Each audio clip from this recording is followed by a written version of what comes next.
Hello dear students, welcome to my channel dive into physics. Video में आगे बढ़ने से पहले वीडियो को एक बार लाइक ज़रूर कर दीजिएगा और हमारे इस चैनल को सब्सक्राइब जरूर करिएगा। तो चलिए डियर स्टूडेंट्स, अब हम लोग हमारी डीपीपी स्टार्ट करेंगे। नई डीपीपी है, that is DPP 4.1 which is based upon motion in one dimension. तो चलिए इस डीपीपी के क्वेश्चंस को डिस्कस करना स्टार्ट करते हैं। तो यहाँ पर हमारा सबसे पहला क्वेश्चन हमें जो दिया गया है वो है कि विच of the following is a one dimensional motion. तो नीचे दिए गए ऑप्शन में से कौन सा हमारा है जो वो हमारा वन डायमेंशनल मोशन है। ऑप्शंस दिए गए हैं landing of an aircraft, earth revolving around the sun, motion of wheels of moving train या फिर train running on a straight track. तो डियर स्टूडेंट्स देखिएगा, लैंडिंग ऑफ एन और एयरक्राफ्ट ये कुछ इस तरीके से होता है हमारे पास में, है ना। प्लेन इस तरीके से लैंड कर रहा होता है, तो ऑब्वियसली ये हमारा वन डायमेंशनल मोशन नहीं है। Earth revolving around the sun, right. तो अगर ये हमारा सन है तो अर्थ हमारी जो है इसके अराउंड में एक एलिप्टिकल ऑर्बिट में रिवॉल्व कर रही होती है, तो ये भी हमारा वन डायमेंशनल मोशन नहीं है। फिर बात करते हैं motion of wheels of moving train. तो जो मूविंग ट्रेन है उसके व्हील्स हमारे इस तरह से रोटेट भी कर रहे होते हैं और आगे भी बढ़ रहे होते हैं, यानी कि ये भी हमारा एक वन डायमेंशनल मोशन नहीं है। फिर आखिर में क्या बचता है, it is train running on a straight track, कि अगर कोई ट्रेन हमारी स्ट्रेट ट्रैक पे रन कर रही है तो क्या वो हमारा वन डायमेंशनल मोशन है। ऑब्वियसली ये हमारा वन डायमेंशनल मोशन है, राइट। क्योंकि इस मोशन को डिफाइन करने के लिए हमें कोऑर्डिनेट सिस्टम की सिर्फ एक ही एक्सिस की जरूरत पड़ती है, इसीलिए ये हमारा वन डायमेंशनल मोशन हो गया। तो डियर स्टूडेंट्स इसके बारे में लिख लीजिएगा कि train running on a straight track requires only one axis of the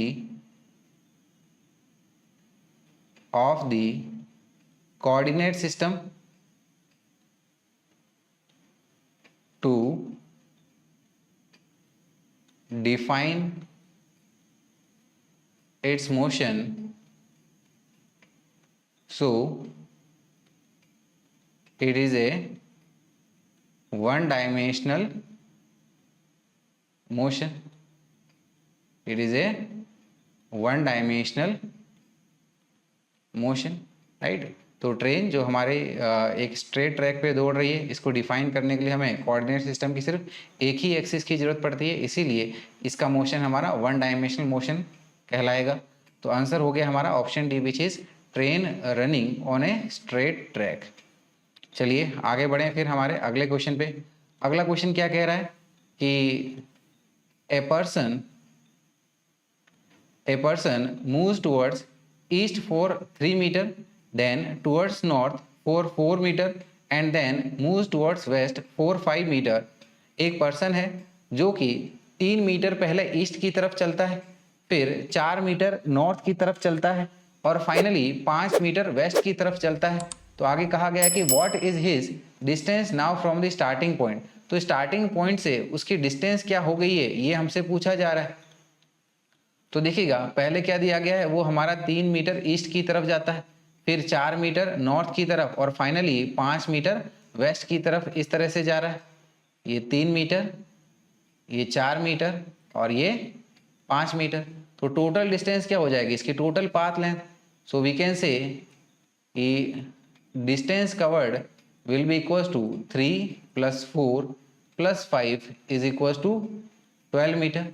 तो सही आंसर आ गया हमारा option A which is 12 meter, right. चलिएगा आगे बढ़ते हैं फिर हम लोग अगले सवाल पे। अगला सवाल हमारा दिया गया है कि particle moves in a circle of radius r from a to b as shown in the figure. कोई एक पार्टिकल है जो कि सर्कल में, और जिस सर्कल की रेडियस हमें r बताई गई है वो हमारा a पॉइंट से इस तरह से b पॉइंट तक जाता है। So the distance covered by the object is. तो इस ऑब्जेक्ट के द्वारा डिस्टेंस कितनी कवर की जाएगी ये हमसे पूछा जा रहा है। तो डियर स्टूडेंट्स यहाँ पर हम लोग देख सकते हैं ये 60 डिग्री की आर्क कवर कर रहा है और हमें पता है पूरा जब ये एंगल कवर करेगा, पूरा सर्कल के अराउंड रोटेट करेगा, तो पूरा एक सरकमफेरेंस के करस्पॉन्डिंग यानी कि 2 पाई आर डिस्टेंस कवर करेगा। कितने एंगल पे? 360 डिग्री एंगल पे। तो 60 डिग्री पे कितनी ये डिस्टेंस कवर करेगा उसको हम लोग हमारे यूनिटरी मेथड से निकाल सकते हैं, राइट। दैट इज पर डिग्री कितनी डिस्टेंस कवर करेगा उसको आप फिर 60 डिग्री के साथ मल्टीप्लाई कर दीजिएगा। So here we can say कि distance covered is equal to 2 pi r upon 360 degree. तो ये क्या आ गया हमारे पास में, पर डिग्री कितना डिस्टेंस कवर करेगा, और हमें चाहिए 60 डिग्री के लिए जो डिस्टेंस कवर करेगा, तो इसको मल्टीप्लाइड बाय 60 कर दीजिएगा यहाँ पर। तो यहाँ पर ये देखिए 60 और ये 360, ठीक है। 360 हमारा 60 से 6 टाइम चला जाएगा, और ये 2 और ये 6 कैंसल आउट होके ये हमारा 3 आ गया। यानी कि फाइनली हमारा क्या बन रहा है answer, it is pi r by 3, ये हमारा आंसर बन रहा है। तो सही आंसर हो गया हमारा option A which is pi r by 3, इस प्रकार से, ठीक है। तो आगे बढ़ते हैं अगले सवाल पे। अगला सवाल देखिएगा क्या दिया गया है हमें कि a wheel of radius 1 metre rolls forward half a revolution on a horizontal ground.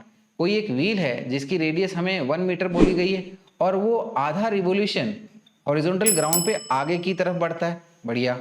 फिर क्या दिया गया है कि the magnitude of displacement of the point of the wheel initially in contact with the ground is.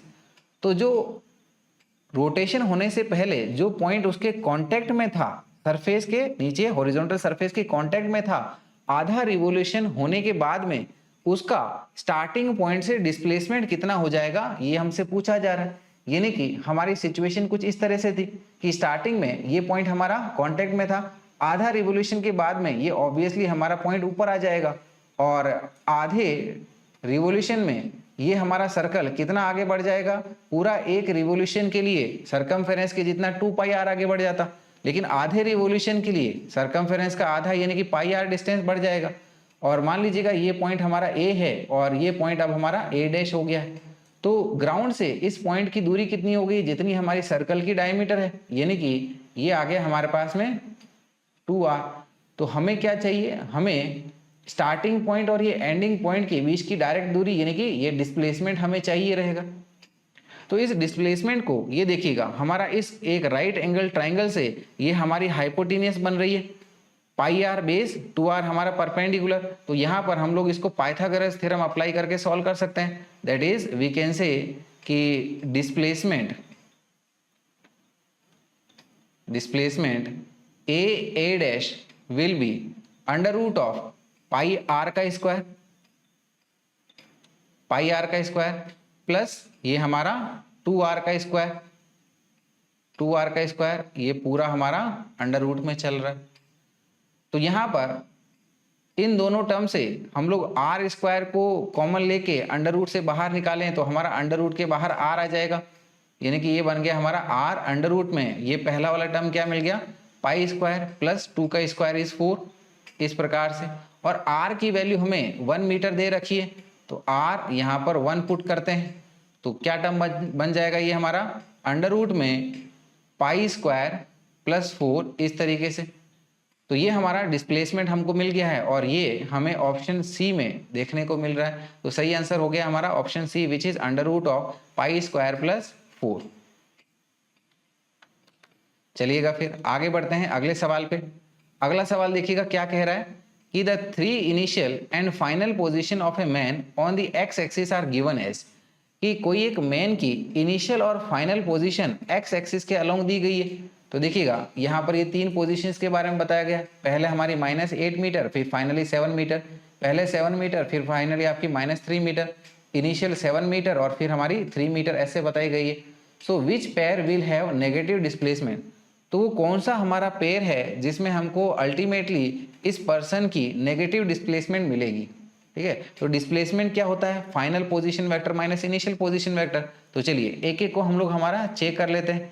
तो पहले का यहाँ पर displacement final position x2 minus initial position x1, final यहाँ पर क्या है 7 minus of initial which is -8 दी गई है। तो ये बन गया हमारे पास में 7 + 8 that is equal to 15 metre. चलिए ये अगला वाला पेयर देख लेते हैं। अगला वाला पेयर क्या बनेगा, डेल्टा x यानी कि final position which is -3 minus initial position which is 3, तो ये बन गया हमारे पास में -10 मीटर। तो ऑब्वियसली ये हमारा नेगेटिव डिस्प्लेसमेंट हमको मिल रहा है। थर्ड वाले को चेक करते हैं अब हम लोग। तो थर्ड के केस में डिस्प्लेसमेंट क्या आ जाएगा कि delta x is equal to 3 minus of initial position which is -7 is equal to क्या बन जाएगा ये 3 + 7 that is equal to 10 metre. इस प्रकार से यानी कि सिर्फ हमें सेकंड वाला का नेगेटिव डिस्प्लेसमेंट मिल रहा है, देयरफॉर हमारा ऑप्शन हो जाएगा B which is second only. चलिएगा आगे बढ़ेंगे फिर हम लोग हमारे अगले वाले सवाल पे। अगला वाला सवाल देखिएगा क्या कह रहा है। ठीक है, अगला सवाल कह रहा है क्वेश्चन नंबर 6 कि the numerical ratio of displacement to the distance covered is always. तो जो डिस्प्लेसमेंट और डिस्टेंस का अगर हम लोग न्यूमेरिकल रेशियो निकालें तो ये न्यूमेरिकल रेशियो हमें कितना मिलेगा। तो डियर स्टूडेंट्स, हमें पता है कि अगर हमारा मोशन सिर्फ एक डायरेक्शन में हो, वन डायमेंशन में हो, बिना डायरेक्शन चेंज किए, उस दौरान पर हमारा जो डिस्प्लेसमेंट का मैग्नीट्यूड आता है उतना ही डिस्टेंस आता है। लेकिन अगर ऑब्जेक्ट ने पाथ चेंज किया, डायरेक्शन चेंज की, उस दौरान के बाद में हमारी डिस्टेंस हमेशा ही डिस्प्लेसमेंट के मैग्नीट्यूड से ज़्यादा मिलेगी। यानी कि मैक्स टू मैक्स हमारा डिस्प्लेसमेंट डिस्टेंस के बराबर हो सकता है। इन अदर सिचुएशन डिस्प्लेसमेंट हमारा हमेशा ही डिस्टेंस से कम मिलेगा। यानी कि डिस्प्लेसमेंट अपॉन डिस्टेंस का अगर हम लोग रेशियो निकालें तो ये या तो हमें 1 मिल सकता है या फिर 1 से कम ही मिलेगा। ठीक है, आई होप ये बात आपको समझ में आई होगी।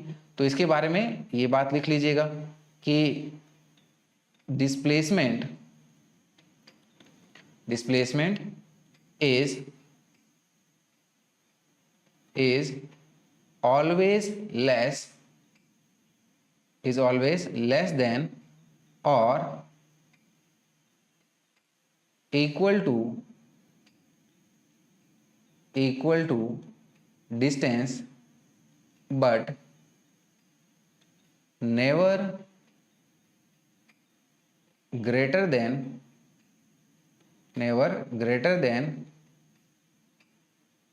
distance. So hence we can say कि numerical ratio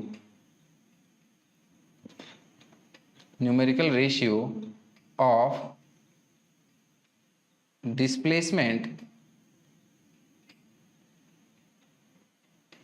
to distance covered is always equal to or less than 1। यानी कि हमारा सही आंसर हो गया ऑप्शन सी। चलिएगा अगले सवाल पे आ जाते हैं फिर हम लोग। अगला सवाल देखिएगा क्या कह रहा है कि ये particle moves along a circular path of radius r. कोई एक पार्टिकल है जो कि सर्कुलर पाथ के अलोंग मूव कर रहा है और इस सर्कुलर पाथ की हमारी रेडियस आर बताई गई है। फिर कहा जा रहा है कि the distance and displacement of a particle after 1 complete revolution. पूरा एक कंप्लीट रिवोल्यूशन के बाद में पार्टिकल का हमारा डिस्टेंस और डिस्प्लेसमेंट कितना हो जाएगा, ये हमसे पूछा जा रहा है। तो यहाँ पर ये हमारा एक सर्कल बना लेते हैं इस प्रकार से, और मान लीजिएगा कि इनिशियली हमारा पार्टिकल जो है ये यहाँ पर था और इस सर्कल की हमें रेडियस आर बताई गई है। तो इस सर्कल ने इस सर्कल ने यहाँ से इस तरह से रिवॉल्व करना या फिर इस कर्वेचर के अलोंग मूव करना स्टार्ट किया इस तरह से, ताकि इस पॉइंट से जब ये स्टार्ट हुआ है वापस पूरा एक रिवोल्यूशन कंप्लीट करके यहीं पर आ रहा है। तो क्योंकि ये वापस यहीं पर आ रहा है तो ये पूरी डिस्टेंस की अगर हम लोग बात करें तो एक पूरा सर्कमफेरेंस कंप्लीट कर लेगा। यानी कि डिस्टेंस हमारी कितनी हो जाएगी 2πr के बराबर। और वहीं जब हम लोग डिस्प्लेसमेंट की बात करें तो डिस्प्लेसमेंट तो हमारा इनिशियल और फाइनल पोजीशन के बीच की डायरेक्ट दूरी को लेके बात करता है। तो इनिशियल और फाइनल पोजीशन दोनों सेम है, यानी कि यहाँ पर डिस्प्लेसमेंट कितना हो जाएगा 0। राइट, तो सीधी सी बात है, इसके लिए हमारा डिस्टेंस बन जाएगा सर्कल का सर्कमफेरेंस विच इज 2πr। और डिस्प्लेसमेंट की बात की जाए तो ऑब्वियसली डिस्प्लेसमेंट हमारा इसके लिए कितना बन जाएगा, डिस्प्लेसमेंट हमारा 0 बन जाएगा। तो सही आंसर आ गया हमारा option B which is 2πr, 0। 2πr distance के लिए और 0 डिस्प्लेसमेंट के लिए। चलिएगा अगले सवाल पे आ जाते हैं फिर हम लोग। अगला सवाल देखिएगा क्या कह रहा है कि ये particle start from the origin goes along x axis to the point 20 metre, 0 and then returns along the same line to the point -20 metre, 0। तो एक पार्टिकल है जो कि इनिशियली ओरिजिन से स्टार्ट कर रहा है, फिर हमारा पॉजिटिव एक्स एक्सिस की तरफ 20 मीटर की दूरी पे पहुंचा और फिर बाद में वो वापस रिटर्न आके एक्स एक्सिस के ऊपर में -20 मीटर पर पहुंच जा रहा है। So the distance and displacement of the particle during the trip is. तो इस जर्नी के दौरान पर, इस ट्रिप के दौरान पर पार्टिकल का डिस्टेंस और डिस्प्लेसमेंट कितना हो जाएगा, ये हमसे पूछा गया है। चलिए देखिए, देखते हैं, समझते हैं इसको।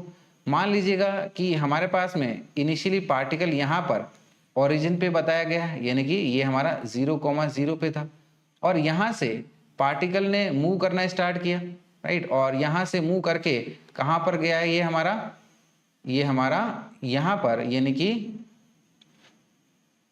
20,0 पे गया और इसके बाद में यहाँ से उसने यू टर्न लिया, राइट। यहाँ से यू टर्न लेके फाइनली वो हमारा यहाँ से फाइनली वो हमारा इस पॉइंट पर पहुँच रहा है जिसके कोऑर्डिनेट्स है हमारे -20,0। तो अब हमें इसके लिए डिस्टेंस कवर्ड और डिस्प्लेसमेंट के बारे में पूछा जा रहा है।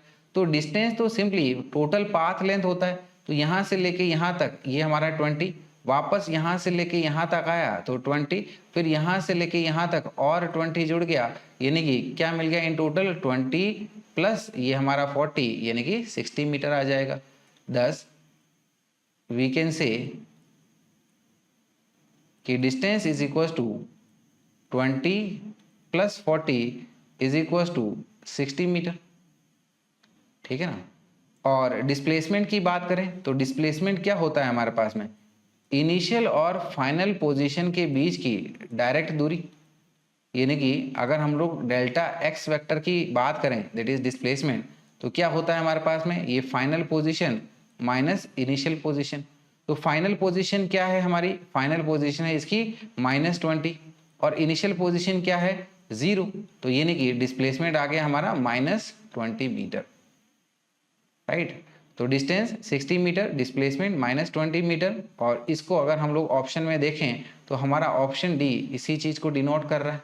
तो सही आंसर हो गया हमारा option D which is 60 metre, -20 metre. चलेंगे फिर हम लोग हमारे अगले सवाल पे आते हैं। अगला सवाल क्या कह रहा है कि a car has to cover the distance 60 kilometer. एक कार को 60 किलोमीटर डिस्टेंस कवर करना है।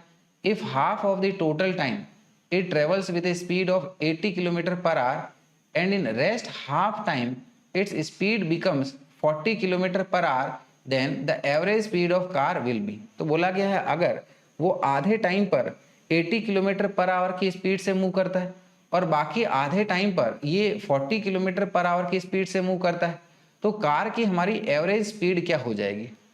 तो बच्चों हमें पता है जब हमारे पास में दो इंटरवल के लिए सेम टाइम होता है तो एवरेज स्पीड हो जाती है हमारी v1 plus v2 divided by 2। v1 यानी कि फर्स्ट इंटरवल की एवरेज स्पीड प्लस v2 यानी कि सेकेंड इंटरवल की एवरेज स्पीड।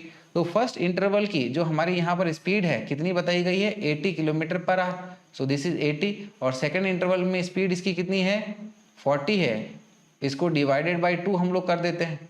तो 80 प्लस 40 यानी कि ये आ गया 120 डिवाइडेड बाई 2 कर रहे हैं, तो ये बन गया हमारे पास में 60 किलोमीटर पर आवर। तो सही आंसर आ गया हमारा option A which is 60 kilometre per our, right. चलिएगा अगले सवाल पे आते हैं फिर हम लोग। अगला सवाल देखिएगा, क्वेश्चन नंबर 10 क्या कह रहा है कि during the first 18 minute of a 60 minute trip a car has an average speed of 11 metre per minute. तो टोटल हमारी जो ट्रिप है वो 60 मिनट की है और इसमें पहले 18 मिनट में पहले 18 मिनट के लिए जो इसकी एवरेज स्पीड है वो हमें 11 मीटर पर मिनट बताई गई है, सही है। फिर आगे क्या बोला जा रहा है कि what should be the average speed for remaining 42 minute so that car is having an average speed of 20 metres per minute for the entire trip. तो बोला जा रहा है कि बचे 42 मिनट में हमारी कार की एवरेज स्पीड क्या होनी चाहिए ताकि पूरे जर्नी की average speed 20 metre per minute हो जाए। ठीक है, तो देखिएगा एवरेज स्पीड क्या होती है, टोटल डिस्टेंस कवर्ड अपॉन में total time taken. So we can say कि our average speed is equal to पहले इंटरवल में डिस्टेंस कवर्ड s1, दूसरे इंटरवल में डिस्टेंस कवर्ड हमारा s2 अपॉन में time taken is first interval t1 और दूसरे इंटरवल में टाइम टेकन हमारा t2 हो गया। s1 पहले इंटरवल में डिस्टेंस कवर्ड, इसको हम लोग लिख सकते हैं v1 इंटू टी1 से प्लस ये हो गया हमारा v2 इंटू टी2 अपॉन में t1 प्लस t2 इस प्रकार से। तो पूरे जर्नी की हमारी एवरेज स्पीड हमको कितनी बोली गई है 21 और v1 पहले इंटरवल में इसकी एवरेज स्पीड कितनी है 11 मीटर पर मिनट, टाइम कितना है 18 है। दूसरे इंटरवल पर इसकी एवरेज स्पीड हमें कैलकुलेट करनी है इनटू रिमेनिंग टाइम हमारा 42 divided with total time taken right which is obviously 18 plus 42 यानी कि 60 मिनट है। इस प्रकार से इस 60 को इधर 21 से मल्टीप्लाई करते हैं तो ये बन जाएगा हमारा 1260 इज इक्वल टू 11 इंटू 18 यानी कि ये आ गया हमारा 198 प्लस 42 v2 इस प्रकार से। तो यहां से अब हम लोग 40 v2 को निकाल सकते हैं, ठीक है ना। इधर कर लेते हैं 40 v2, ये 198 को इधर भेजिएगा तो ये बन जाएगा 1260 सब्ट्रैक्टेड विद 198। तो 198 को 1260 के साथ सब्ट्रैक्ट करेंगे तो ये आ जाएगा 1062। देयरफॉर अब हमारा यहाँ से v2 को कैलकुलेट कर लेते हैं तो v2 क्या बन जाएगा, ये 42 को इधर में डिवाइड में डालिएगा तो ये आ जाएगा 1062 डिवाइडेड विथ 42 जो अप्रोक्सीमेटली नियर जो हमारे पास में आ जाएगा जो आ जाएगा 25.28 और इसको राउंड ऑफ करें तो ये बन जाएगा हमारा 25.3 मीटर्स पर मिनट। तो यानी कि सही आंसर आ गया हमारा option A which is 25.3 metres per minute. चलिएगा आगे बढ़ेंगे फिर हम लोग अगले सवाल के लिए। देखिएगा अगला सवाल क्या कह रहा है कि a man walks on a straight road from his home to a market 2.5 kilometre away with a speed of 5 kilometre per hour. कोई एक पर्सन है जो कि एक स्ट्रेट रोड पे अपने घर से मार्केट की तरफ जा रहा है और घर से मार्केट की दूरी हमें बताई गई है ये हमारी 2.8 किलोमीटर है और इस दौरान पर इसकी स्पीड कितनी है 5 किलोमीटर पर आवर। फिर आगे दिया कि finding the market closed he instantly turns and walks back home with a speed of 7.5 kilometres per hour. ठीक है ना, मार्केट पहुंचता है, पता चलता है कि मार्केट बंद है तो वो तुरंत वहीं से घर के लिए रवाना हो जाता है 7.5 किलोमीटर पर आवर की स्पीड से। सही है। फिर क्या दिया गया कि the average speed of the man over the interval of time 0 to 40 minute is equal to. देखिए डियर स्टूडेंट्स, क्वेश्चन बहुत सिंपल है लेकिन काफ़ी बच्चों को ये कंफ्यूज करता है। बच्चे सोचते हैं कि जहाँ से पर्सन स्टार्ट हुआ है वापस वहीं पर पहुँच जा रहा है, ऐसा नहीं है ना। तो देखिएगा समझते हैं। लेट अस से कि हमारे पास में ये पर्सन यहाँ पर इनिशियली घर से रवाना हो रहा है ना, घर से वो मार्केट के लिए निकल रहा है। तो लेट अस से घर से ये यहाँ पर मार्केट के लिए पहुँच गया, मार्केट कुछ यहाँ पर था। तो इस दौरान पर इसकी स्पीड ये v1, डिस्टेंस s1 और टाइम t1 से बोल लो। तो यहाँ पर ये हमारा मार्केट पे पहुँच गया और देखा उसने कि मार्केट बंद है तो वो वापस यहाँ से रिटर्न हो रहा है। तो 40 मिनट के बाद में लेट अस से कि वो यहाँ पर कहीं पहुँचता है। कोई ज़रूरी नहीं है कि वो वापस घर पे पहुँच गया, बिल्कुल नहीं, और ऑब्वियसली नहीं पहुँच पाएगा राइट, क्योंकि पहले वो हमारा 5 किलोमीटर पर आवर की स्पीड से जा रहा था। ठीक है, तो इसने कुछ टाइम लिया, वापस आते टाइम पर इसकी स्पीड इसने 7.5 किलोमीटर पर आवर रखी है। तो देखेंगे हम लोग कि ये वापस घर पे तो नहीं पहुंच पाएगा। तो अगले इंटरवल में लेट अस से इसकी स्पीड v2 को हम v2 से बता रहे हैं, डिस्टेंस s2 से, और टाइम हमारा t2 से बता रहे हैं। ठीक है, तो देखते हैं सबसे पहले घर से लेके उसको मार्केट तक पहुंचने में कितना टाइम लगता है। तो इसको हम लोग t1 से बता रहे हैं, तो ये हमारा डिस्टेंस s1 अपॉन में स्पीड v1। तो डिस्टेंस हमारी है 2.5 किलोमीटर, अपॉन में स्पीड कितनी है 5 किलोमीटर की, तो ये आ गया हमारे पास में हाफ आवर, यानी कि ये बन गया हमारा 30 मिनट। तो 30 मिनट लग रहे हैं उसको घर से मार्केट तक पहुंचने के लिए, राइट। और टोटल 40 मिनट की बात हो रही है, तो 30 मिनट तो उसका यही खर्च हो गया। ठीक है ना। फिर अब हम लोग देखते हैं कि रिमेनिंग उसके पास में 10 मिनट बचे, कि 10 मिनट में ये और कितनी डिस्टेंस कवर कर लेता है। तो 10 मिनट में ये S2 वापस आते टाइम पर, स्पीड इसकी v2 है, टाइम t2 बोल लेते हैं। स्पीड हमें जैसे कि दे रखी है 7.5 किलोमीटर पर आवर, और टाइम कितना है 10 मिनट का है बात हो रही है। तो 10 minute in terms of hour कितना हो गया 10 डिवाइडेड बाई 60, तो ये आ गया हमारे पास में 1.25 किलोमीटर्स इस प्रकार से। तो यहाँ पर देखिएगा साफ साफ दिख रहा है कि वापस आते टाइम पर ये 1.25 किलोमीटर ही आ पाया है, पूरा 2.5 किलोमीटर नहीं आ पाया है ना। यही चीज यहाँ पर कंफ्यूज होती है बच्चों से। वो सोचते हैं कि वापस यहाँ पर बच्चा घर पे पहुंच गया है तो हम लोग सेम डिस्टेंस वाला फॉर्मूला अप्लाई कर देते हैं, that is 2v1 v2 upon में v1 प्लस v2, और उससे हमारे पास में आंसर ये गलत आ जाता है, राइट। तो चलिए अब हम लोग इसकी आसानी से एवरेज स्पीड को निकाल लेते हैं। तो एवरेज स्पीड क्या आ जाएगा, टोटल डिस्टेंस अपॉन में total time taken, that is पहले इंटरवल में डिस्टेंस s1 और सेकंड इंटरवल में डिस्टेंस हमारी s2 अपॉन में total time taken which is t1 plus t2। इस प्रकार से s1 हमारा कितना है 2.5 और s2 कितना है 1.25, और टोटल टाइम टेकन 40 मिनट है, तो इन टर्म्स ऑफ आवर ये 40/60 हो गए। ठीक है, ऊपर में 2.5 प्लस 1.25 कितना आ गया हमारा 3.75 आ गया, डिवाइडेड विथ ये हमारा 2/3 बन जाएगा, है ना। इस तरीके से ये 3 ऊपर जाएगा, 3 इंटू 3.75 करेंगे तो ये आ जाएगा हमारा 11.25 डिवाइडेड विथ ये 2 इज इक्वल टू, ये बन जाएगा हमारे पास में, ठीक है ना। डेसिमल हटाएंगे, इसको सॉल्व करेंगे तो ये फाइनली आ जाएगा 45/8 किलोमीटर्स पर आवर, इस तरीके से। और ये हमें हमारे ऑप्शन डी में देखने को मिल रहा है, राइट। चलिएगा आगे बढ़ते हैं, फिर हम लोग अगले सवाल पे आ जाते हैं। अगला सवाल देखिएगा क्या दिया गया है कि a particle is constraint to move on a straight line path. एक पार्टिकल है, ठीक है ना, जिसको बाउंड किया है कि वो स्ट्रेट लाइन पाथ में ही ट्रेवल कर सकता है। फिर बोला जा रहा है कि it returns to the starting point after 10 second, और 10 सेकेंड के बाद में वो अपने स्टार्टिंग पॉइंट पे पहुंच जाता है। आगे दिया गया है कि the total distance covered by the particle during this time is 30 meter. इस दौरान पर पार्टिकल हमारा टोटल 30 मीटर की डिस्टेंस को कवर करता है। So which of the following statements about the motion of the particle is true. तो यहाँ पर नीचे दिए गए स्टेटमेंट्स में से हमारे मोशन के लिए कौन सी स्टेटमेंट सही है वो हमें चूज करना है, ठीक है। तो यहाँ पर जैसे कि हमारा पार्टिकल वापस स्टार्टिंग पॉइंट पर ही पहुंच रहा है, तो स्टेटमेंट पहला आपका डिस्प्लेसमेंट को लेके बात कर रहा है कि displacement of the particle is 0। बिल्कुल सही बात है, क्योंकि इनिशियल और फाइनल पोजीशन के बीच में दूरी तो कुछ रही नहीं ना, तो ऑब्वियसली इसका डिस्प्लेसमेंट हमारा 0 हो जाएगा। फिर क्या बोला गया है कि average speed of the particle is 3 metre per second, कि हमारे पार्टिकल की average speed 3 metre per second हो जाएगी।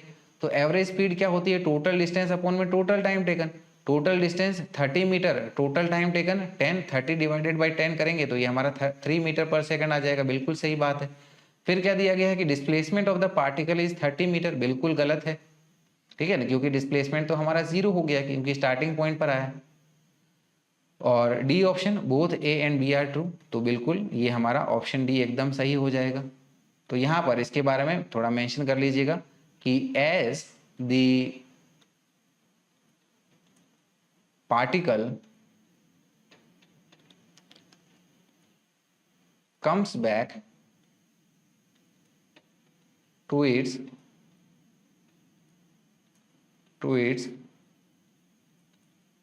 starting point so the displacement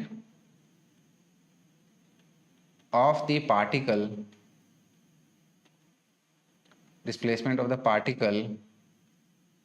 will be 0, right.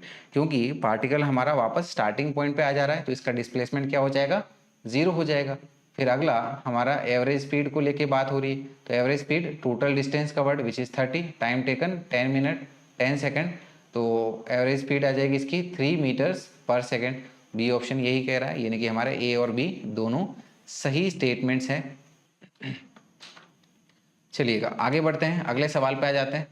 अगला सवाल क्या कह रहा है कि a 150 metre long train is moving with a uniform velocity of 45 kilometre per our.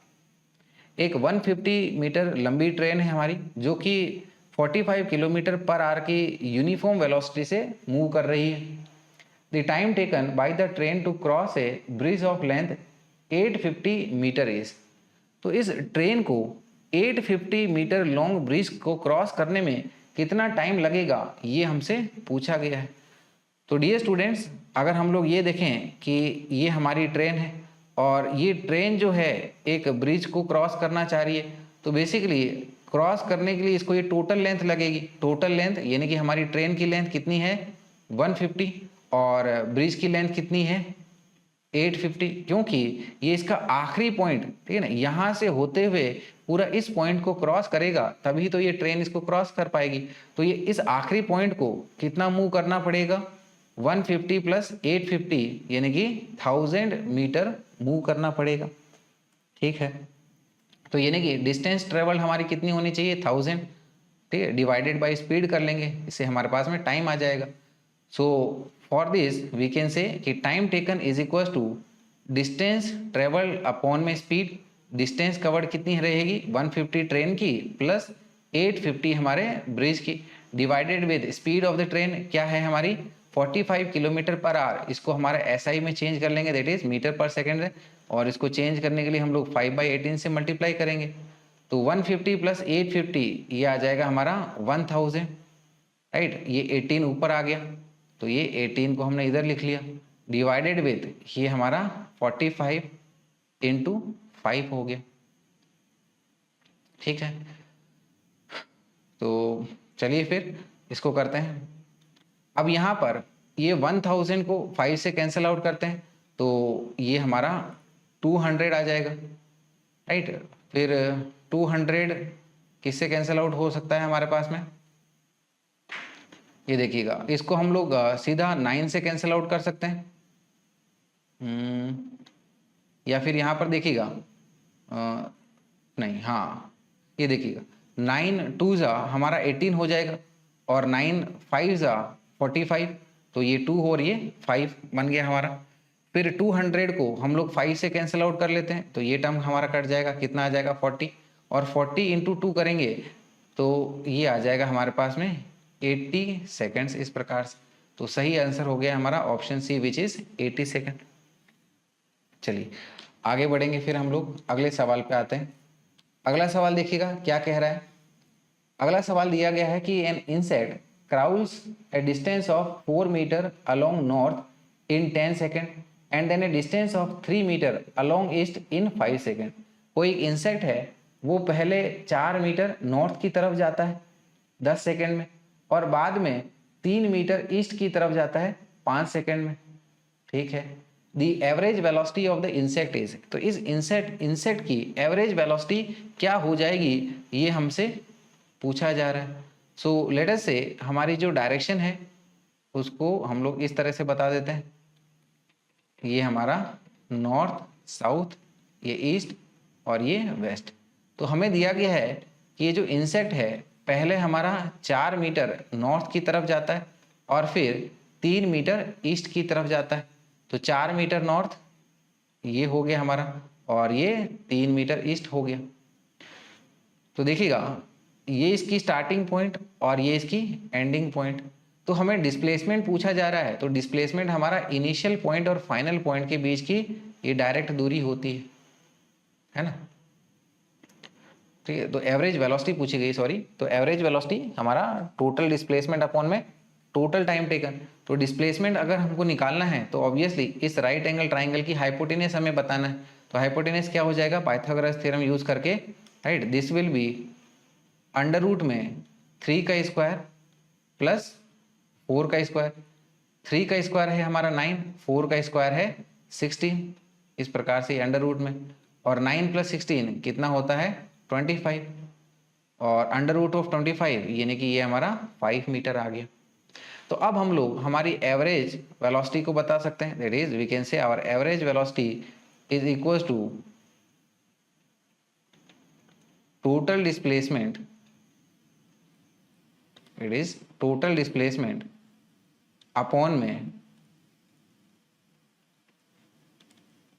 Total time taken. तो टोटल डिस्प्लेसमेंट कितना आया हमारे पास में 5 metre, so it is 5 upon में टोटल टाइम, पहले 10 फिर 5 सेकंड लगा, तो 10 प्लस 5 हो गया, सो ये बन गया हमारा 5 अपॉन में 15, और 15 को 5 से कैंसिल आउट करते हैं तो ये से 3 टाइम्स जाएगा, यानी कि ये बन जाएगा फाइनली हमारे पास में 1/3 मीटर्स पर सेकंड, यानी कि सही आंसर आ गया हमारा option C which is 1/3 metres per second. चलिएगा आगे बढ़ेंगे, अगले सवाल पे आते हैं, क्वेश्चन नंबर 15। क्वेश्चन नंबर 15 कह रहा है कि ये particle traversed 3/4 of the circle of radius r in time t। कोई एक पार्टिकल है जो सर्कल के 3/4 पार्ट को टी टाइम में कवर कर रहा है, और इस सर्कल की हमारी रेडियस r है, ठीक है। आगे दिया गया है कि the magnitude of the average velocity of the particle in this time interval is. तो हमारे पार्टिकल की एवरेज वेलोसिटी कितनी आ जाएगी इस टाइम इंटरवल के दौरान पर। तो एवरेज वेलोसिटी निकालना है तो हमें डिस्प्लेसमेंट चाहिए होगा, और डिस्प्लेसमेंट के लिए एक बार हमारे इस सवाल को समझ लेते हैं। तो देखिएगा सर्कल की बात हो रही है, तो मान लीजिएगा ये हमारा सर्कल है, और बोला गया है कि कोई एक पार्टिकल है, ठीक है ना, यहाँ से उसको कंसिडर कर लो, और इस सर्कल की हमारी रेडियस हमें r बताई गई है, कैपिटल R, तो ये हमारा कैपिटल R कंसिडर कर लीजिएगा। तो ये यहाँ से स्टार्ट करता है और इस सर्कल का 3/4 पार्ट कवर करता है, ठीक है ना, ये पहला, ये दूसरा और ये तीसरा, यानी कि ये पार्टिकल ऑब्वियसली हमारा घूम के यहाँ आ जाएगा, है ना। तो यानी कि इस पार्टिकल की हमारी फाइनल पोजीशन यहाँ पर बता देते हैं, ठीक है। तो अगर हमें इसका डिस्प्लेसमेंट देखना है तो हम लोग ये एक राइट एंगल ट्राइंगल से इसको ऑब्जर्व कर सकते हैं, ठीक है ना। ये डिस्टेंस r है, ये भी डिस्टेंस r होगी, तो ये वाली जो चीज़ है वो हमारा डिस्प्लेसमेंट आ जाएगा, है ना। तो इस डिस्प्लेसमेंट को हम लोग हमारे पाइथागोरस थ्योरम से निकाल सकते हैं, right, that is under root में r² प्लस r², जो कि हमें √2r दे देगा, ये इस प्रकार से। तो अब हम लोग हमारे इस पार्टिकल की एवरेज वेलोसिटी को कैलकुलेट कर सकते हैं, which is displacement upon time taken. तो डिस्प्लेसमेंट क्या है √2r, टाइम टेकन क्या है t है, देयरफॉर एवरेज वेलोसिटी हमारी क्या बन जाएगी, राइट, ऑप्शन सी हम लोग देख पा रहे हैं क्या है r√2/t, तो ये हमारा सही आंसर हो गया। चलेंगे फिर अगले सवाल पे। अगला सवाल देखिएगा क्या कह रहा है कि a boy is running over a circular track with a uniform speed of 10 metre per second. कोई एक लड़का है जो कि सर्कुलर ट्रैक पे uniform speed 10 metre per second की यूनिफॉर्म स्पीड से दौड़ रहा है। So what is the average velocity for movement of boy along semi circle in metre per second. तो इस लड़के के लिए जब वो हमारा आधा सर्कल कंप्लीट कर लेगा तो इसकी एवरेज वेलोसिटी क्या हो जाएगी। तो देखिएगा, राइट, ये हमारा यहाँ पर एक सर्कल बना लेते हैं इस प्रकार से, ये इसका सेंटर होते हुए। तो लेट अस से कि ये जो हमारा लड़का है, ठीक है ना, इस पॉइंट से दौड़ना शुरू कर रहा है, ऐसे कुछ दौड़ रहा है इस डायरेक्शन में, और आधा सर्कल कंप्लीट करके वो यहाँ पर आ जाएगा, है ना, वो आधा सर्कल कंप्लीट करके ये यहाँ पर आ जाएगा। तो यहाँ पर एवरेज वेलोसिटी की बात हो रही है, तो एवरेज वेलोसिटी यानी कि डिस्प्लेसमेंट से जुड़ा हुआ है। तो अगर हम लोग इसके डिस्प्लेसमेंट की बात करें तो डिस्प्लेसमेंट यानी कि ये स्टार्टिंग और एंडिंग पॉइंट के बीच की डायरेक्ट दूरी, तो जो कि क्या हो जाएगी इस सर्कल की रेडियस प्लस रेडियस यानी कि diameter which is equal to 2r के बराबर, ये इसकी डिस्प्लेसमेंट आ गई है। तो अब हम लोग हमारी एवरेज वेलोसिटी को कैलकुलेट कर लेंगे। तो एवरेज वेलोसिटी यानी कि displacement upon time, this is displacement upon time. तो डिस्प्लेसमेंट कितना है 2r और टाइम कितना हो जाएगा, टाइम आ जाएगा हमारे पास में total distance covered with what speed. तो यहाँ पर यहाँ से लेके यहाँ तक टोटल डिस्टेंस कितनी हुई कवर हुई पाई आर, किस स्पीड से v स्पीड से, तो ये हमारा टाइम आ गया। तो यहाँ पर ये r से r कट गया यानी कि ये बन गया हमारे पास में 2v by pi, values put कर लेंगे। तो ये हमारा 2v हमें 10 दिया गया है डिवाइडेड विथ पाई यानी कि ये बन जाएगा हमारे पास में 20 अपॉन में पाई मीटर्स पर सेकेंड। तो सही आंसर आ गया हमारा option D which is 20 by pi. चलिएगा अगले सवाल पे आ जाते हैं। अगला सवाल क्या दिया गया है कि acceleration of a particle changes when, कि पार्टिकल का एक्सेलरेशन कब चेंज होता है ये पूछा जा रहा है। कि डायरेक्शन ऑफ वेलोसिटी चेंज होने पे, मैग्नीट्यूड ऑफ वेलोसिटी चेंज, कि अगर वेलोसिटी का मैग्नीट्यूड चेंज हो तो उस दौरान पर हमारा एक्सेलरेशन चेंज होता है। तो देखिएगा एक्सेलरेशन जो है वो हमारा चेंज इन वेलोसिटी के ऊपर में डिपेंड करता है।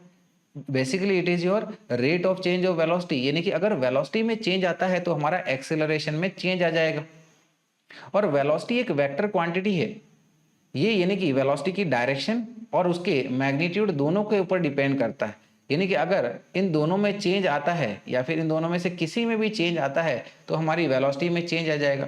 तो देखिएगा पहला क्या बोल रहा है, direction of velocity change, velocity की डायरेक्शन में चेंज आएगा तो ऑब्वियसली वेलोसिटी चेंज हो जाएगा, तो ये हमारा एक्सिलरेटेड मोशन हो जाएगा। जैसे हमारा सर्कुलर मोशन होता है लगातार वेलोसिटी में चेंज आता है।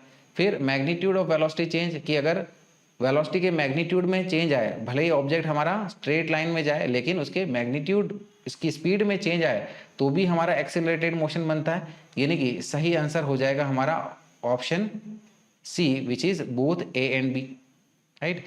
डी क्या कह रहा है, स्पीड चेंज, ठीक है। स्पीड में अगर चेंज आए तो क्या वो हमारा एक्सेलरेटेड मोशन रहेगा, right.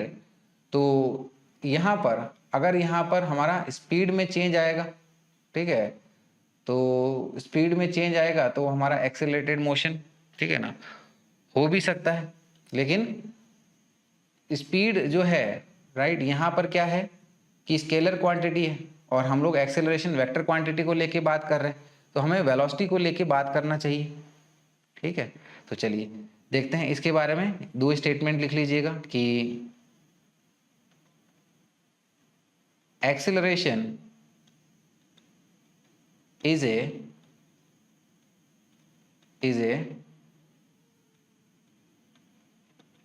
vector quantity, so it changes when either magnitude or direction of velocity changes or both changes, तो सही आंसर जैसे कि हमने ऑब्टेन कर लिया हमारा ऑप्शन सी है। चलिएगा आगे बढ़ जाते हैं अब हम लोग हमारे नेक्स्ट क्वेश्चन पे। देखिएगा नेक्स्ट क्वेश्चन क्या कह रहा है कि if a particle moves with an acceleration then which of the following can remain constant, कि अगर हमारा पार्टिकल जो है एक एक्सेलरेशन के साथ मूव कर रहा है तो नीचे दी गई कौन सी क्वांटिटी हमारी कांस्टेंट रह सकती है, ठीक है।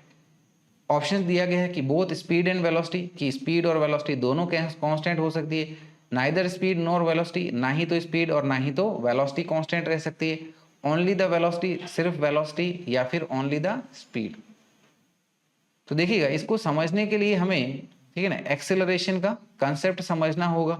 एक्सेलरेशन का कंसेप्ट अगर हमें समझना है तो बेस्ट तरीका है हमारा सर्कुलर मोशन को लेके इसको समझें, राइट। तो लेट अस से कि हमारे पास में एक इस प्रकार से सर्कल है और हमारा जो ऑब्जेक्ट है, मान लीजिएगा इस सर्कल पे डायरेक्शन में मूव कर रहा है। तो जब वो सर्कल में मूव करेगा तो ऑब्वियसली इसकी डायरेक्शन चेंज होगी। तो डायरेक्शन वेलोसिटी की चेंज हो रही है, यानी कि ये हमारा एक्सेलरेटेड मोशन हो जाएगा। और इस दौरान का एक्सेलरेशन, अगर ये कांस्टेंट स्पीड से मूव कर रहा है तो हमारा एक्सेलरेशन सेंटर की तरफ लगता है, उसको हम लोग सेंट्रीपिटल एक्सेलरेशन कहते हैं। और अगर इसकी स्पीड में बदलाव आ रहा है तो इसके वजह से इसकी ये घूमने की स्पीड में चेंज आ जाएगा, और ऐसा एक्सेलरेशन हमारा टेंजेंशियल एक्सेलरेशन कहलाता है।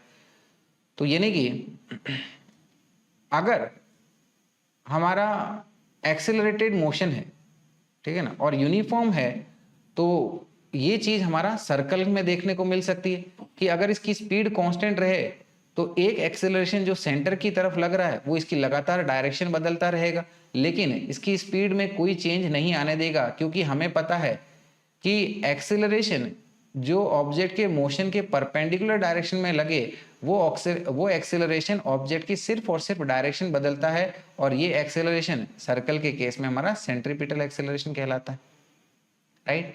तो आई होप इसका कंसेप्ट आपको अच्छे से समझ में आया होगा। तो ये नहीं कि हम लोग कह सकते हैं यहाँ पर सिर्फ और सिर्फ जब इसकी स्पीड कांस्टेंट रहे तब यहाँ पर हमको एक एक्सेलरेटेड मोशन देखने को मिल सकता है, राइट। तो हम लोग इसमें दो लाइन से इसको बता देते हैं हमारा एक्सप्लेनेशन कि for a particle moving in a circular motion, comma, the centripetal acceleration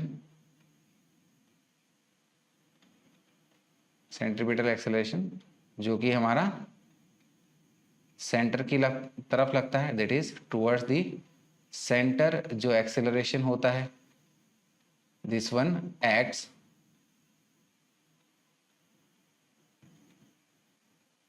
perpendicular to the motion, full stop,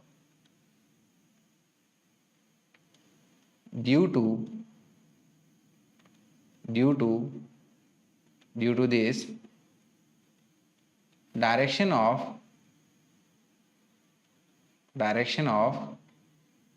moving object changes with no change in its speed, right. So we can say कि since the direction of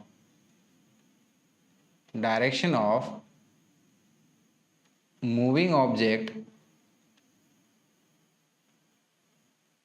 changes, hence its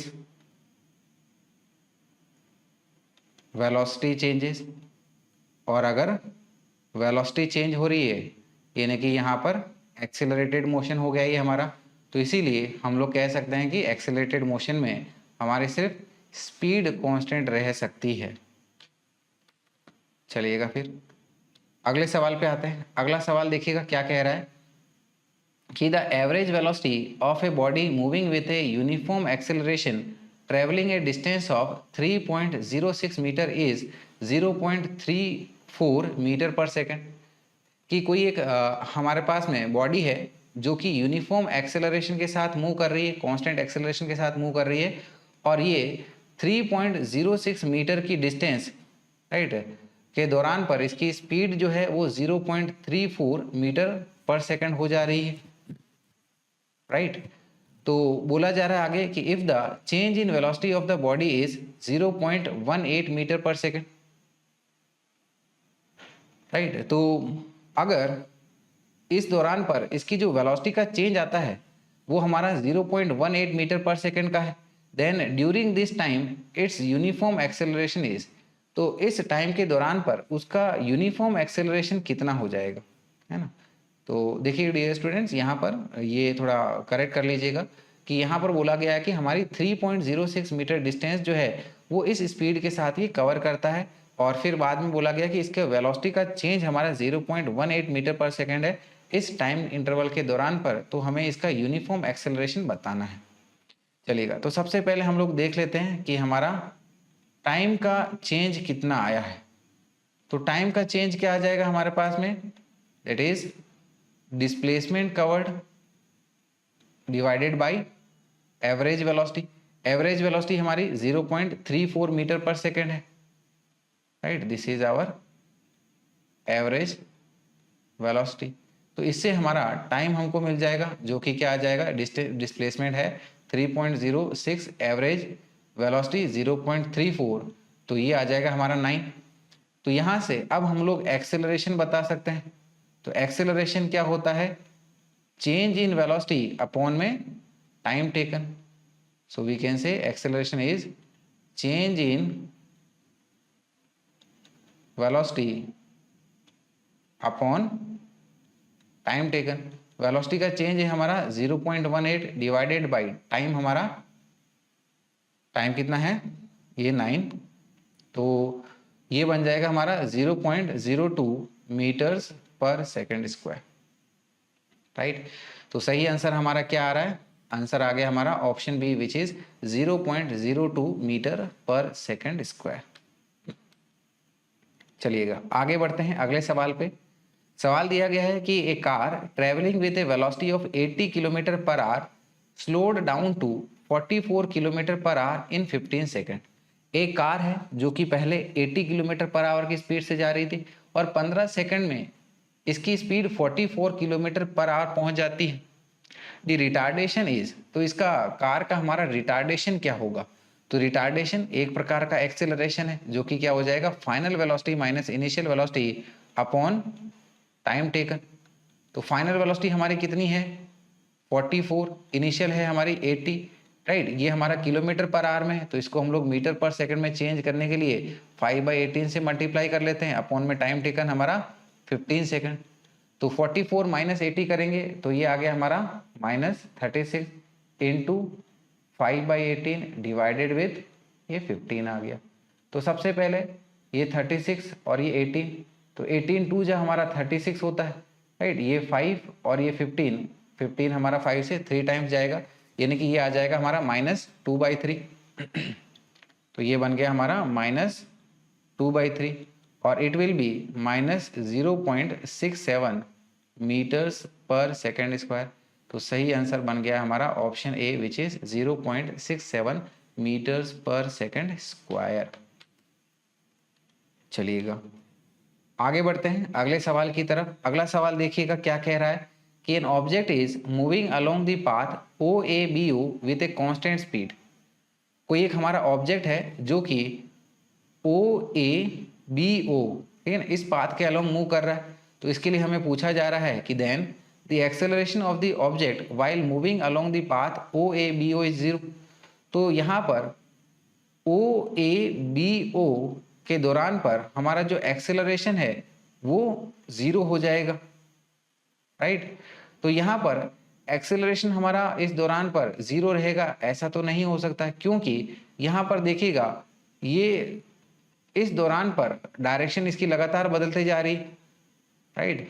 तो क्योंकि ये direction हमारा लगातार बदलते जा रहा है, यानी कि ये एक तरह से हमारा क्या हो गया, ये हमारा एक्सेलरेटेड मोशन हो गया।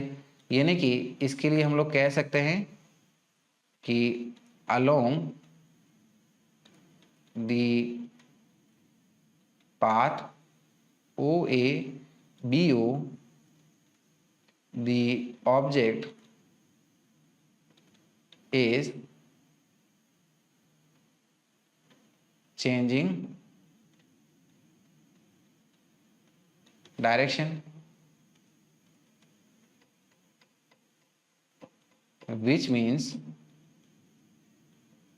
it must be accelerating, ठीक है ना। तो ये हमारा एक एक्सेलरेटेड मोशन है, ठीक है। फिर क्या कहा गया है ऑप्शन बी में कि the acceleration of the object along the path O A and B O is 0, कि यहाँ पर ओ ए पाथ और बी ए पाथ के दौरान पर हमारा एक्सेलरेशन 0 होगा, बिल्कुल, ठीक है ना। तो ओ ए के दौरान पर डायरेक्शन फिक्स है और बी ए के दौरान पर भी हमारी डायरेक्शन फिक्स है और ऑब्जेक्ट हमारा कांस्टेंट स्पीड से मूव कर रहा है, यानी कि इन दोनों पाथ्स के दौरान पर इंडिविजुअली हमारा एक्सेलरेशन 0 रहा होगा, क्योंकि ना तो डायरेक्शन चेंज हो रही है और ना ही वेलोसिटी का मैग्नीट्यूड चेंज हो रहा है। सो वी कैन से कि along OA and BO, the object moves in a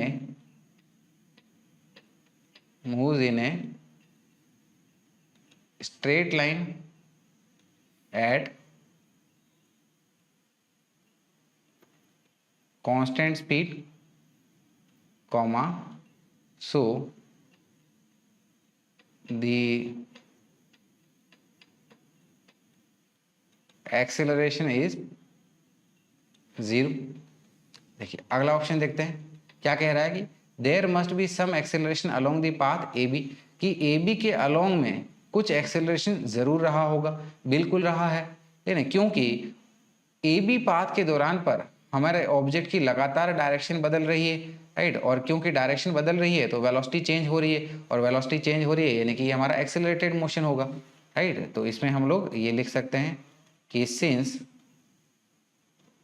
the direction of velocity is constantly changing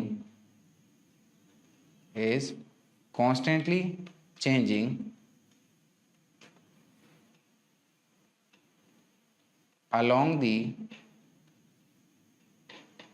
the curve, comma, there must be acceleration, comma, even if the speed is constant. इस प्रकार से तो हमारा सही answer हो जाएगा both B and सी, ठीक है ना, कि acceleration of the object along the path O and B O is 0 and there must be some acceleration along the path A B. चलिए फिर अगले सवाल पे आते हैं। अगला सवाल हमारा क्वेश्चन नंबर 22। देखिए क्या कह रहा है कि velocity of a body moving along A straight line with uniform acceleration a reduces by 3/4 of its initial velocity in time t naught। ठीक है, कि बोला गया है कि एक ऑब्जेक्ट है जो कि यूनिफॉर्म एक्सेलरेशन a के साथ मूव कर रहा है और इसकी वेलोसिटी 3/4 इनिशियल की 3/4 हो जा रही है t नॉट टाइम में, ठीक है। तो the total time of motion of the body till its velocity becomes 0। तो यहाँ पर हमारा मोशन कितने देर तक चलेगा या फिर टोटल टाइम ऑफ मोशन क्या होगा जब इसकी फाइनल वेलोसिटी 0 बन जाएगी। तो देखिएगा हमें बोला गया है कि हमारी जो वेलोसिटी है 3/4 से रिड्यूस हो गई है। इसका मतलब ये हुआ कि इसके पास में इस दौरान पर टी नॉट टाइम के बाद में जो वेलोसिटी बचेगी वो क्या हो जाएगी u माइनस 3/4u, राइट। और इसको हम लोग हमारी फर्स्ट इक्वेशन ऑफ मोशन इस दौरान पे लगा रहे हैं क्योंकि एक्सेलरेशन कांस्टेंट है और फर्स्ट इक्वेशन ऑफ मोशन क्या होती है, initial velocity plus acceleration into time taken T naught. तो u माइनस 3/4u यानी कि ये बन गया हमारे पास में u/4 is equal to initial velocity u plus acceleration a into T naught. तो यहां से अब हम लोग कह सकते हैं कि a T naught is equal to u/4 minus ये इधर में आके माइनस u हो गया, तो ये बन जाएगा हमारे पास में एलसीएम लेने के बाद में -3u/4, राइट। देयरफॉर हमारा एक्सेलरेशन जो है ये आ जाएगा a इज इक्वल टू इस टी नॉट को इधर डिवाइड में करिएगा तो ये आ जाएगा -3u/4t0 इस प्रकार से।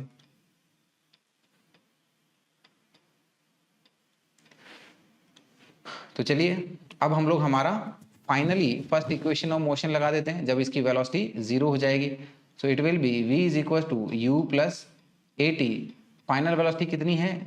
0 है, राइट। एक्सेलरेशन हमारे पास में आ गया, नेगेटिव यानी कि रिटार्डेशन है ये। तो फाइनल वेलोसिटी हमारी 0 है, इनिशियल वेलोसिटी u है, राइट। एक्सेलरेशन हमारे पास कितना आ गया? -3u/4t0। लेटर से ये टाइम हमारा t है, इसी को ही हमें कैलकुलेट करना है। तो देखिएगा इसको इधर ले लेते हैं तो ये टर्म बन जाएगा हमारा 3u/4t0 into T is equal to u हो गया। दोनों साइड से ये u से u कैंसिल आउट करिएगा तो अब हम लोग यहाँ पर इस t की वैल्यू को बता सकते हैं। t क्या आ जाएगा? ये ऊपर में जाके 4t0 डिवाइडेड विद दिस 3, ये हमारा टाइम टेकन आ जाएगा। तो ऑप्शन में देखते हैं, ऑप्शन के अकॉर्डिंगली हम लोग कह सकते हैं कि हमारा option A which is 4/3t0 सही आंसर आ गया। चलिएगा अगले सवाल पे आ जाते हैं फिर हम लोग हमारा क्वेश्चन नंबर 23 पे। क्वेश्चन नंबर 23 दिया गया है कि the displacement of a body in 8 second starting from rest with an acceleration of 20 centimetre पर सेकंड स्क्वायर इज। ठीक है, तो बोला गया है कि एक ऑब्जेक्ट है, ठीक है, वो हमारा रेस्ट से स्टार्ट कर रहा है एक कांस्टेंट एक्सेलरेशन जो कि 20 सेंटीमीटर पर सेकंड स्क्वायर है।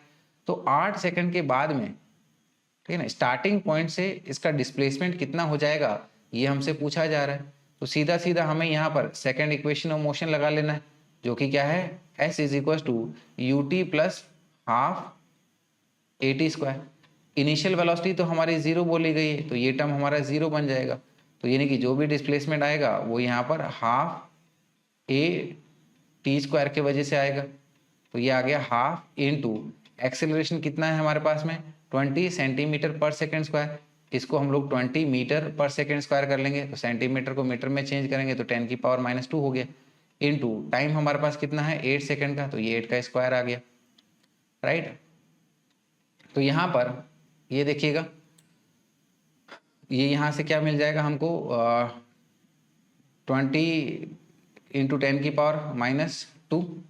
ये देखिएगा यहाँ पर ये 20 कैंसिल आउट हुआ, हमारा 10 हुआ, ठीक है ना। 10 इंटू 10 की पावर -2 यानी कि 10 की पावर -1 मिल गया और ये 8 का स्क्वायर यानी कि 64 आ गया। देयरफॉर ये बन जाएगा हमारे पास में 64 इंटू 10 की power -1 that is equal to 6.4 metre.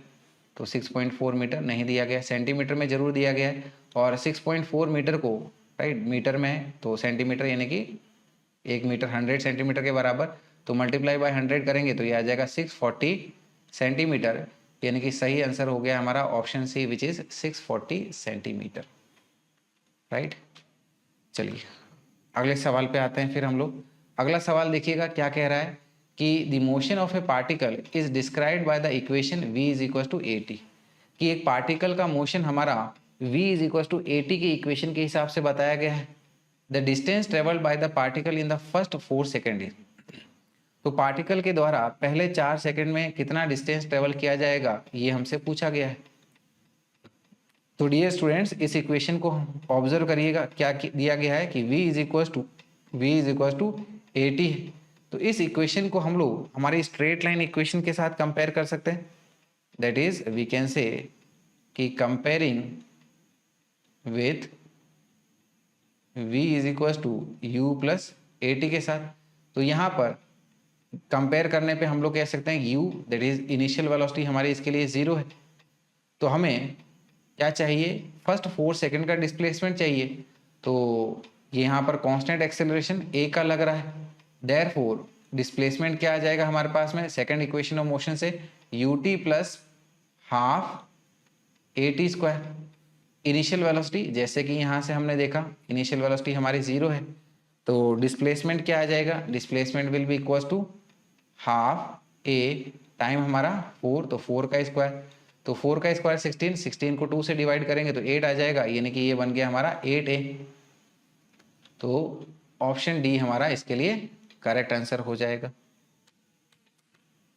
चलिएगा क्वेश्चन नंबर 25 पे आते हैं।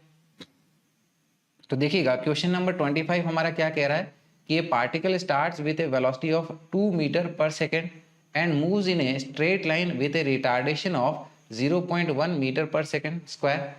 एक पार्टिकल है, ठीक है ना, जो कि 2 मीटर पर सेकेंड की वेलोसिटी से स्टार्ट कर रहा है और वो हमारी स्ट्रेट लाइन में जा रहा है, लेकिन इसके ऊपर में 0.1 मीटर पर सेकेंड स्क्वायर का एक रिटार्डेशन भी लग रहा है। ठीक है, so the first time at which the particle is 15 metre from the starting point is, तो पहला वो टाइम, ठीक है ना, जब ये पार्टिकल हमारा स्टार्टिंग पॉइंट से 15 मीटर की दूरी पर होगा।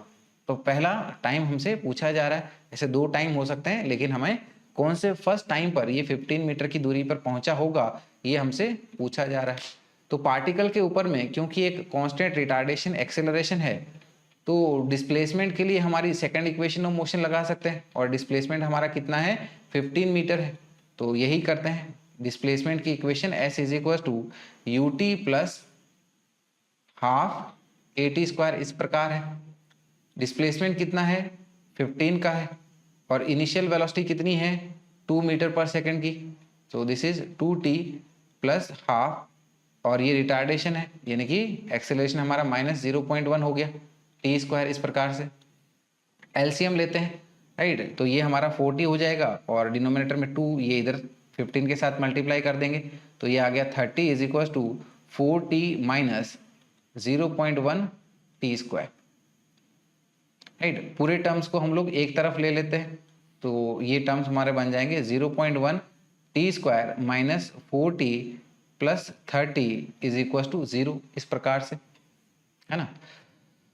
फिर क्या करेंगे, 0.1 को यहाँ से हटाने के लिए पूरी इक्वेशन को 10 से मल्टीप्लाई कर देते हैं, तो ये इक्वेशन हमारी बन जाएगी T square minus 40t plus 300 is equal to 0। Right, इस इक्वेशन को फैक्टराइज कर लेते हैं, यानी कि जिसका मल्टीप्लिकेशन हमारा 300 हो और एडिशन हमारा -40 हो।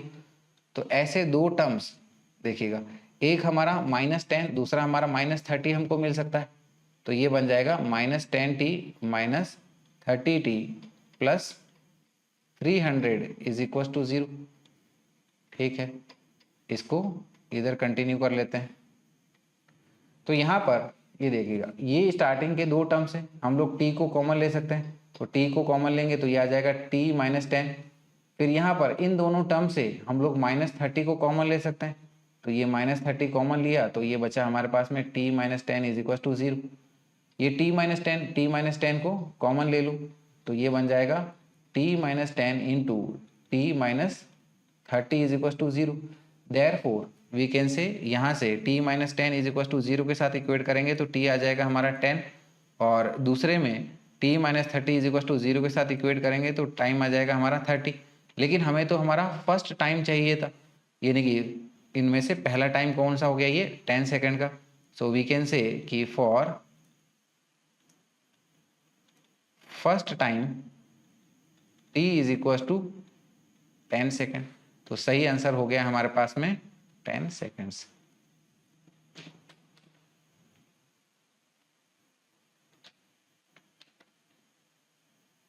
ठीक है, तो अगले सवाल पे आ जाते हैं फिर हम लोग। तो देखिएगा अगला सवाल क्या कह रहा है, क्वेश्चन नंबर 26। क्वेश्चन में दिया गया है कि ये particle starts from rest, accelerates at 2 metre per second square for 10 second and then moves with a constant speed of 20 metre per second for 30 second and then decelerates at 4 metre per second square till it stops after next 5 second.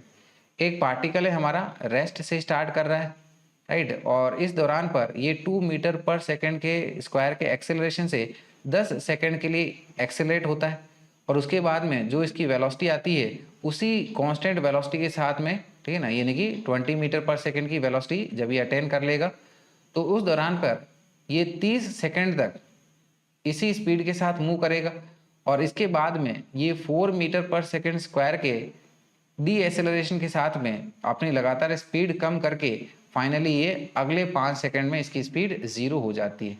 तो बोला जा रहा है कि what is the distance travel by it, तो इसके द्वारा कितनी डिस्टेंस ट्रेवल करी जाएगी ये हमसे पूछा जा रहा है। तो लेट अस से कि हमारा जो मोशन है वो कुछ इस प्रकार हम लोग बता देते हैं कि हमारा जो ऑब्जेक्ट है वो यहाँ से स्टार्ट करता है इनिशियल स्पीड 0 के साथ में, राइट। और इस दौरान पर इस पर जो एक्सेलरेशन है, ठीक है ना, एक्सेलरेशन ये a1 कंसीडर कर लो, कितना है 2 मीटर पर सेकंड स्क्वायर का। और इस दौरान पर वो यहाँ से कुछ यहाँ आता है और ये t1 टाइम कंसीडर कर लो जो कि हमें 10 सेकंड दिया हुआ।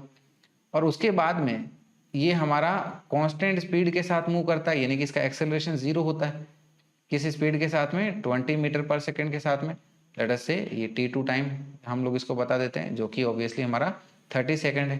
फिर यहाँ से लेके, ठीक है ना, इसी स्पीड से 20 मीटर पर सेकंड की स्पीड से ये यहाँ तक पहुँचता है। और यहाँ पर पहुँचने के बाद में फिर ये डी एसेलेरेट करना शुरू हो जाता है, यानी कि इसका एक्सेलरेशन इसके मोशन के अपोजिट डायरेक्शन में। और ये डी एसेलरेशन कितना है 4 मीटर पर सेकंड स्क्वायर का। और इस दौरान पर लेट अस से ये t3 टाइम लेता है फाइनली ये इस पोजीशन पर स्टॉप करने के लिए, राइट। तो हमें यहाँ पर टोटल डिस्टेंस कवर्ड पूछा गया है। तो लेट अस से यहाँ पर जो पहला इंटरवल है, ठीक है, ये यहाँ से लेके यहाँ तक डिस्टेंस हमारी s1 कंसिडर कर लो, यहाँ से लेके यहाँ तक डिस्टेंस हमारी s2 कंसिडर कर लो, और यहाँ से लेके यहाँ तक ये हमारी डिस्टेंस s3 कंसिडर कर लो, राइट। इस तरीके से तो टोटल हमारी जो डिस्टेंस होगी we can say total distance is equal to s1 plus s2 plus s3। तो पहले इंटरवल में स्टार्टिंग से ये स्टार्ट कर रहा है, तो सेकंड इक्वेशन ऑफ मोशन हम लोग यूज करते हुए कह सकते हैं कि distance covered will be equal to half a1 into t1 square, ठीक है ना। Basically s is equal to ut plus half at square हम लोग यूज कर रहे हैं। इनिशियल वेलोसिटी 0 है तो डिस्टेंस कवर्ड कितना आ जाएगा हाफ a1 t1 स्क्वायर। उसके बाद में ये कांस्टेंट वेलोसिटी से मूव कर रहा है t2 टाइम के लिए, तो डिस्टेंस कवर्ड हमारा vt2 हो गया। और आखिर में ये डी एक्सीलरेट हो रहा है, राइट। तो हम लोग यहाँ पर फिर से सेकंड इक्वेशन ऑफ मोशन का यूज कर सकते हैं। तो ये हो जाएगा हमारे पास में vt3 plus half acceleration a2 into let us से इस दौरान t3 टाइम है, इसका स्क्वायर हो गया। वैल्यूज पुट करते हैं तो ये आ जाएगा हमारे पास में हाफ एक्सेलरेशन कितना है 2 है, टाइम कितना है इस दौरान का 10 सेकंड का है, तो ये 10 का स्क्वायर प्लस v स्पीड हमारे 20 दे रखी है, कितने टाइम के लिए चल रहा है इस स्पीड से 30 सेकंड के लिए। फिर ये 20 इंटू कितने टाइम के लिए जा रहा है ये 5 सेकंड के लिए। डी एसेलेरेट हो रहा है तो एक्सेलरेशन a2 हमारा -4 हो गया, तो ये आ गया -1/2 इंटू 4 इंटू टाइम हमारा 5 का स्क्वायर आ गया। तो यहाँ पर ये 2 से 2 कटा और यहाँ पर ये 4 2 से कट के ये 2 टाइम्स आ गया, चलिएगा। फिर यहाँ पर 10 का स्क्वायर यानी कि ये हमारा 100 हो गया, 20 इंटू 30 ये कितना आ गया हमारे पास में 600 प्लस ये 20 इंटू 5 यानी कि ये हमारा 100 हो गया, माइनस 5 का स्क्वायर 25, 25 इंटू 2 हमारा ये 50 हो गया। तो 100 प्लस 600 700, 700 प्लस 100 800, 800 माइनस 50 यानी कि ये आ गया हमारा 750 मीटर। इतनी ये डिस्टेंस कवर कर लेगा इस दौरान पर। तो सही आंसर हो गया हमारा ऑप्शन ए विच इज 750। चलिएगा अगले सवाल पे आ जाते हैं। फिर अगला सवाल देखिएगा क्या कह रहा है कि ये body is moving with a uniform velocity of 8 metre per second. कोई एक बॉडी है वो कि जो कि 8 मीटर पर सेकेंड की यूनिफॉर्म वेलोसिटी से मूव कर रही है। So when the body just crossed another body the second one starts and move with a uniform acceleration of 4 metre per second square. कि जब हमारी ये बॉडी दूसरे बॉडी को जब क्रॉस करती है तो दूसरी वाली बॉडी उस दौरान पर स्टार्ट करती है, यानी कि रेस्ट से स्टार्ट कर रही है, इनिशियल वेलोसिटी 0 है और उसका एक्सेलरेशन कितना है 4 मीटर पर सेकेंड स्क्वायर, ठीक है। फिर बोला जा रहा है कि the time after which 2 bodies meet will be. तो कितने टाइम के बाद में हमारी बॉडीज वापस एक दूसरे से मीट करेगी वो हमसे पूछा गया। तो क्योंकि बॉडीज हमारी दोबारा मीट करेगी, यानी कि इस दौरान पर जो टोटल डिस्टेंस कवर्ड होगा दोनों की वजह से वो हमारा सेम आ जाएगा। यानी कि पहली वाली बॉडी के द्वारा अगर डिस्टेंस S1 कवर होगा तो उतना ही डिस्टेंस हमारी दूसरी वाली बॉडी के द्वारा कवर होना चाहिए। लेट अस से इस दौरान पर ये हमारा टाइम t लेती है। पहली वाली बॉडी कांस्टेंट स्पीड से मूव कर रही है तो ये आ गया 8t, है ना, 8 स्पीड, t हमारा टाइम। और सेकंड वाली बॉडी रेस्ट से स्टार्ट करिए, इनिशियल वेलोसिटी 0 है तो सेकंड इक्वेशन ऑफ मोशन इसके ऊपर लगाएंगे तो ये आ जाएगा हमारे पास में हाफ a t स्क्वायर। तो यहाँ पर ये एक t से t को कैंसिल आउट करते हैं और ये 8 इंटू 2 कर लेते हैं, 16 आ गया। एक्सेलरेशन हमारा कितना है सेकंड बॉडी के लिए 4, ये हमारा टाइम t। फिर 16 4 से 4 टाइम चला गया, यानी कि यहाँ से हम लोग कह सकते हैं कि time is equal to 4 seconds आ गया। तो सही आंसर हमारा क्या हो गया है, option B which is 4 seconds, right. चलिए फिर अगले सवाल पे आते हैं। अगला सवाल देखिएगा क्या कह रहा है कि two bodies A and B start from rest from the same point with a uniform acceleration of 2 metre per second square. दो बॉडीज है ए और बी, ठीक है ना, दोनों ही रेस्ट से स्टार्ट कर रहे हैं सेम पॉइंट से और uniform acceleration 2 metre per second square के साथ। If B starts 1 second later then the two bodies are separated at the end of next second by.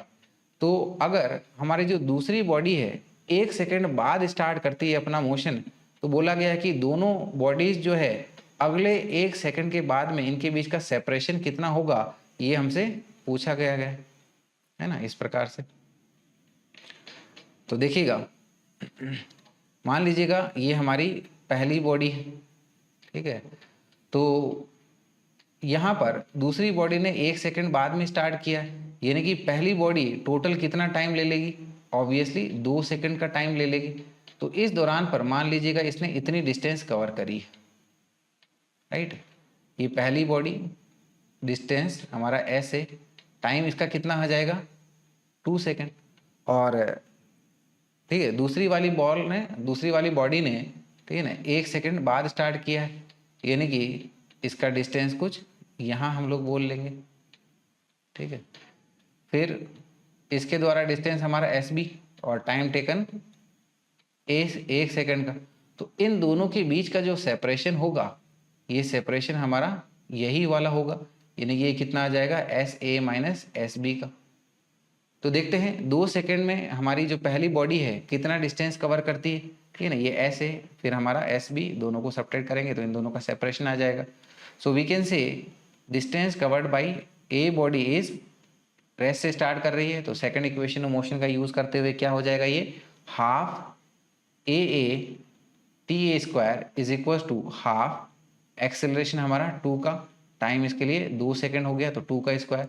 तो यहाँ पर ये देखिएगा, ये 2 से 2 चला गया हमारा और 2 का स्क्वायर क्या होता है 4, तो ये आ जाएगा हमारा 4 मीटर इसके लिए आंसर। और बी बॉडी के द्वारा डिस्प्लेसमेंट कवर्ड कितना आ जाएगा, half into acceleration of B into T B square, तो ये आ गया हाफ एक्सेलरेशन हमारा 2 मीटर पर सेकेंड स्क्वायर का और इसको टाइम कितना मिल रहा है 1 सेकेंड का। तो यहाँ पर देखिएगा ये 2 से 2 कट गया और 1 का स्क्वायर तो 1 होता है, यानी कि ये दूसरी बॉडी हमारा 1 मीटर की डिस्टेंस कवर करेगी। तो दोनों के बीच का सेपरेशन कितना आ जाएगा, S A minus S B is equal to 4 minus 1 यानी कि 3 मीटर आ गया है। तो सही आंसर हो गया हमारा option C which is 3 metre. तो चलिए डियर स्टूडेंट्स, हमारे इस डीपीपी के डिटेल्स जो हमने 28 क्वेश्चंस डिस्कस किए हैं, सॉल्व किए हैं, राइट, इस वीडियो को हम लोग यहीं तक रखेंगे। रिमेनिंग क्वेश्चन हम लोग अगले वीडियो में कवर करेंगे। आई होप हमारे इस प्रकार के वीडियो सॉल्यूशंस आपको काफ़ी पसंद आ रहे होंगे। अगर आपको ये वीडियो सॉल्यूशंस पसंद आए हैं तो प्लीज़ वीडियो को लाइक और शेयर करना मत भूलिएगा। चैनल को सब्सक्राइब ज़रूर करिएगा, अपने दोस्तों के बीच में भी हमारे चैनल को स्प्रेड करिएगा। तो चलिए फिर मिलते हैं हमारी अगले क्लास में अगले वीडियो के साथ में। Till then good night and bye bye.